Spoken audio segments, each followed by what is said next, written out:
बिस्मिल्लाहिर्रहमानिर्रहीम। अस्सलाम वालेकुम व्यूअर्स, कैसे हैं आप सब? उम्मीद करती हूँ सब खैरियत से होंगे। जैसा कि आप सब लोग जानते हैं कि लास्ट टाइम हमने अदल का टॉपिक स्टार्ट किया था इस्लामिक एहतियारी में फर्स्ट ईयर की। तो आज हम जो पढ़ने जा रहे हैं वो अदल की इकसाम यानी अदल के शोबे हैं और नेक्स्ट अदल के फ़वाइद व समरात। तो स्टार्ट करते हैं जी। अदल की कितनी इकसाम होती हैं? अदल की दो इकसाम होती हैं। एक होती है इनफरादी अदल और दूसरी होती है इज्तिमाई अदल। ठीक है, इनफरादी अदल को हम जान लेते हैं जी। इनफरादी अदल क्या है?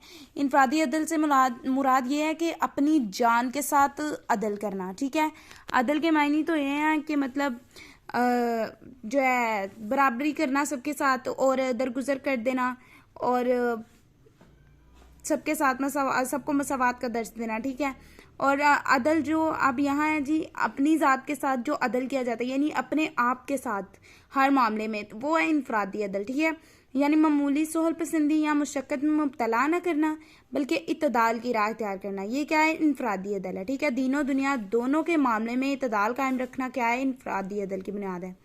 अब यहाँ पर एक वाक़या आ रहा है कि एक दफ़ा क्या है जी, एक दफ़ा 3 सहाबा कराम रज़ी अल्लाह ताला अन्हा ने शौक़े इबादतों रज़ायत में अहद कर लिए। अहद होता है वादा कर लेना। ठीक है, एक ने अहद किया कि सारी रात इबादत किया करूँगा, दूसरे ने अहद किया जी कि हमेशा रोज़ा रखूँगा। ठीक है, और तीसरे जो सहाबा थे उन्होंने अहद किया कि मैं उम्र भर निकाह नहीं करूँगा। ठीक है, यानी निकाह का रिश्ता मैं उम्र भर कायम नहीं करूँगा। ठीक है, हज़रत सल्लल्लाहु अलैहि वसल्लम को इसकी खबर हुई तो आप सल्लल्लाहु अलैहि वसल्लम ने नाराज़गी का इजहार करते हुए फरमाया, आगे आयत है कि उसका तर्जमा है, मैं नबी रात को इबादत भी करता हूँ और सोता भी हूँ। ठीक है, मैं रोज़ा भी रखता हूँ और अफ्तार भी करता हूँ। फिर तीसरे सहाबा की बात का जवाब, मैं औरतों से निकाह भी करता हूँ, जिसने मेरी सुन्नत से मुंह मोड़ा वो मुझ में से नहीं। कि जब तीनों सहाबा के अहद सुने हज़रत सल्लल्लाहु अलैहि वसल्लम ने, हुजूर सल्लल्लाहु अलैहि वसल्लम ने फिर इन तीनों का जवाब दिया कि मैं रात की इबादत भी करता हूँ, सोता भी हूँ, रोज़ा भी रखता हूँ, इफ्तारी भी करता हूँ। ठीक है, और औरतों से निकाह भी करता हूँ। और फिर वो कह रहे हैं कि जिसने मेरी सुन्नत से, यानी ये मेरी सुन्नत है, और जिसने मेरी सुन्नत से मुंह मोड़ा वो मुझ में से नहीं। ठीक है, इसलिए हमें भी इनफरादी अदल करना चाहिए और बहुत अच्छे से। ठीक है, उसके बाद पॉइंट नंबर 2 है इज्तिमाई अदल। इज्तिमाई अदल का ताल्लुक इज्तिमाई और मुआशरती ज़िंदगी से है। मुआशरा में शोबों सियासत, मईशत, मुआशरत और अदालत वगैरह में अदल इज्तिमाई अदल है। ठीक है, इनफरादी अदल तो हमने देखा कि अपनी जान के साथ अदल है, और इज्तिमाई अदल क्या है कि हम बाहर जो है कोई भी काम, मतलब कोई भी हमारे मामलात हों उसमें भी अदल करें, वो है इज्तिमाई अदल। ठीक है, फिर इज्तिमाई अदल के भी कई पहलू हैं जिनकी मुख्तसर वजाहत। इज्तिमाई अदल में एक घरेलू ज़िंदगी में अदल, यानी घर की ज़िंदगी जो इंसान यानी कि कह लें जी इस्लाम से ज़ायद बीवियाँ रखने की इजाज़त देता है, नहीं देता। मतलब अगर हाँ एक वक्त में इंसान बीवियाँ ज़्यादा तब रख सकता है कि उसके भी कुछ शराइत होते हैं, यानी अगर वो एक तो अपनी पहली बीवी से इजाज़त ले और फिर दूसरा निकाह करे, और दूसरी ये कि मतलब जब वो पहली बीवी के हर यानी कि जो शर्तें बताई हैं उनको पूरा करे तो वो निकाह कर सकता है। ठीक है, और ये घरेलू ज़िंदगी में अदल, और इस शर्त के साथ कि इनमें बाहुम जो अदल कर सके, वही कि जो मसावात अपनाए, सारो हमदर्दी और उसके अलावा बराबरी करे। तो फ़इन खिफ्तुम अल्ला तादिलू फ़वाहिदतन। ठीक है, फिर अगर तुम्हें अंदेशा हो कि एक से ज़्यादा बीवियों में अदल नहीं कर पाओगे तो एक ही बीवी बेहतर है। ठीक है, इसी तरह औलाद में भी बाहमी हमदर्दी से काम लेना बहुत ज़रूरी है। तमाम औलाद को बराबर के हकूक़ और सहूलतें आनी चाहिए।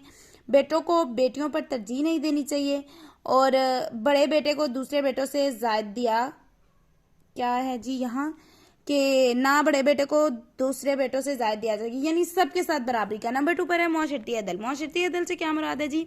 मुआशरे के तमाम अफराद को बराबर के हकूक़ मिले। ठीक है, उनको हर मौके पर बराबर का हर काम, मतलब हर चीज़ में उनको भी बराबर शरीक किया जाए। मुआशरे के आम आदमी को भी तरक्की वैसे ही मिले हर मौका पर जैसे कि एक बहुत ख़ास और ऊंचे, जैसे हम आजकल लोगों को आला समझ लेते हैं, उनको मिलती है। ठीक है, तो बस ये थे फ़र्द तमाम अफराद को बराबर का मुकाम देना चाहिए मुआशरे में रहते हुए, ठीक है। यही मुआशरती अदल है, ठीक है। और क्या है जी यहाँ कि इज्जत व फजीलत का म्यार जस्ट क्या है, तकवा है। कोई जितना परहेजगार होगा इस्लामी मुआशरे में उतना ही मुअज़्ज़ज़ भी होगा, ठीक है। नंबर 3 पर है मुआशी अदल। मुआशी अदल में क्या है जी, मईशत में इंसाफ के तकाज़ों को मलखूज रखना मुआशी अदल है, ठीक है। इस्लामी हैसियत में भी इत्तदाल का कायल है। इस्लाम दौलत कमाने, जमा करने, खर्च करने के तमाम असूल को वज़ा करता है, ठीक है। इस्लाम किसी फ़र्द के मुआशी इस्तिसाल की इजाज़त नहीं देता। इस्लाम पसीना खुश्क होने से पहले मजदूर को मजदूरी अदा करने का हुक्म देता है, ठीक है। इस्लाम मुआशरे के तमाम अफराद को मुआशी सरगर्मियों के मुसावी हकूक़ फराहम करता है, यही मुआशी अदल है। इस्लाम अहले सरवत को इत्तदाल की राह तैयार करने की भी तलकीन करता है, ठीक है। इसलिए हमें भी इन सब बातों का अच्छे से ख्याल रखना चाहिए और अदल को अपनाना चाहिए, ठीक है। आयत है वल्लज़ीना इज़ा अनफ़िक़ू लम युसिरू वलम यफ्तरू वकाना बैन ज़ालिका क़वामम। सूरतुल फुरकान की आयत नंबर है जी 67। और ये नेक लोग जब खर्च करते हैं तो ना फजूल खर्ची करते हैं और ना कंजूसी, बल्कि वो खर्च इन दोनों के दरमियान इत्तदाल पर कायम रहता है, ठीक है। तो अपनी ज़िंदगी में हमें भी अदल जैसा ना लफ्ज़ शामिल कर लेना चाहिए, ठीक है। पॉइंट नंबर 4 जो है इज्तिमाई अदल का, वो है अदालती अदल। कि अदालत के वजूद का अवलीन मकसद ये अदल कायम कर रहे हैं। अदालत के ज़रिए मुआशरे के अफराद को सहूलत से इंसाफ का मिलना अदालती अदल है, ठीक है। इरशाद बारी ताला क्या है, वाइज़ा हकम तुम बैन नासी अन तहकुमू बिल अदल। और जब तुम लोगों के दरमियान फैसला करो तो क्या करो जी, अदल से फैसला करो, ठीक है।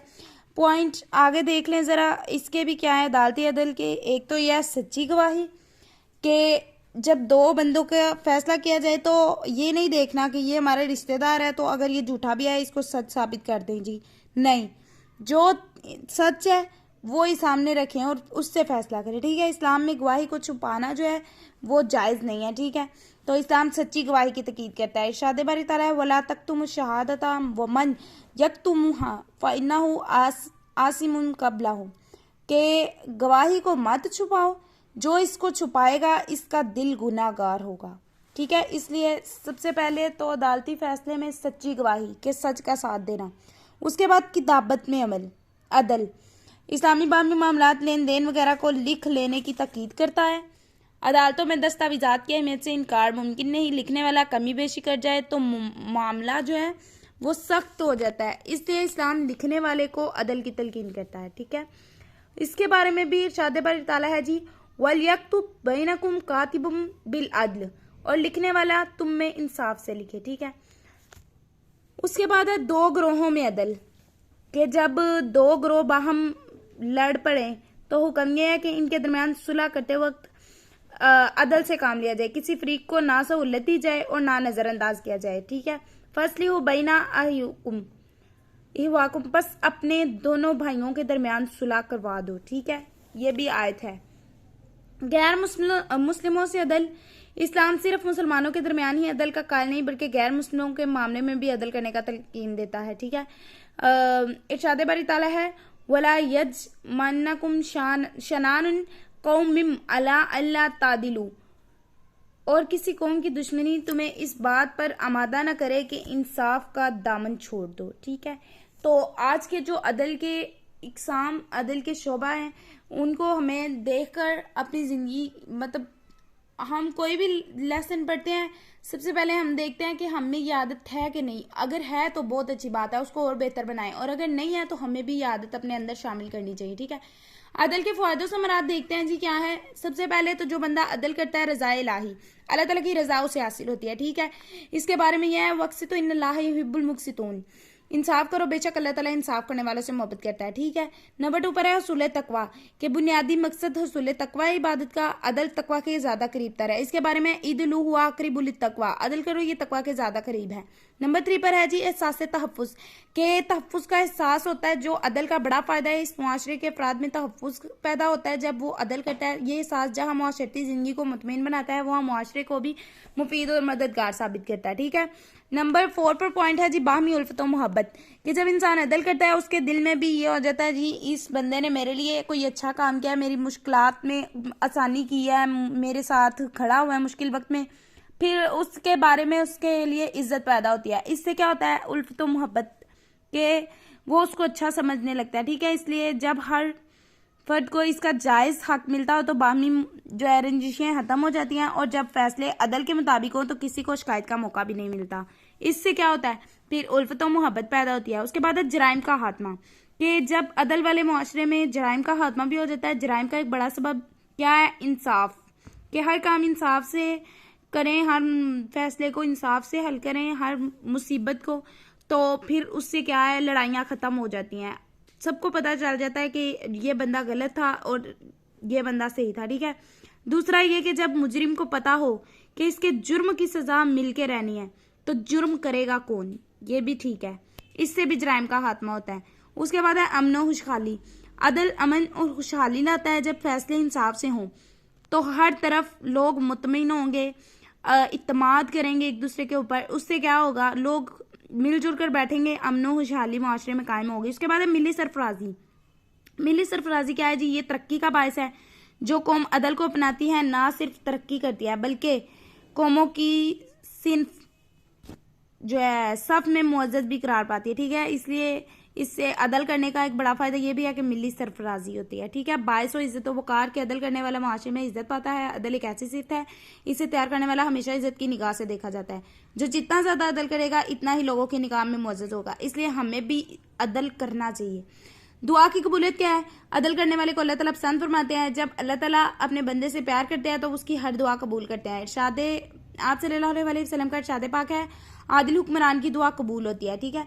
लास्ट एंड 10 पॉइंट अदल की फ़ायदों समरात के, और इस लेक्चर का भी लास्ट पॉइंट उहरी कामयाबी। दुनिया की ज़िंदगी आर्जी है, लेकिन ये आर्जी ज़िंदगी आखिरत की हमेशा वाली ज़िंदगी को या बिगाड़ती है या संवारती है। दरअसल कामयाब वो है जो आखिरत में कामयाब होगा, और अदल उर्वी ज़िंदगी में कामयाबी का ज़ामिन है।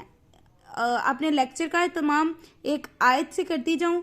आप सल्लल्लाहु अलैहि वसल्लम ने फरमाया कि आदिल हुक्मरान क़यामत के दिन अल्लाह के अर्श के साए तले होगा, ठीक है। इस लेक्चर में कुछ भी समझ ना आया हो तो कमेंट बॉक्स में मैसेज कीजिएगा।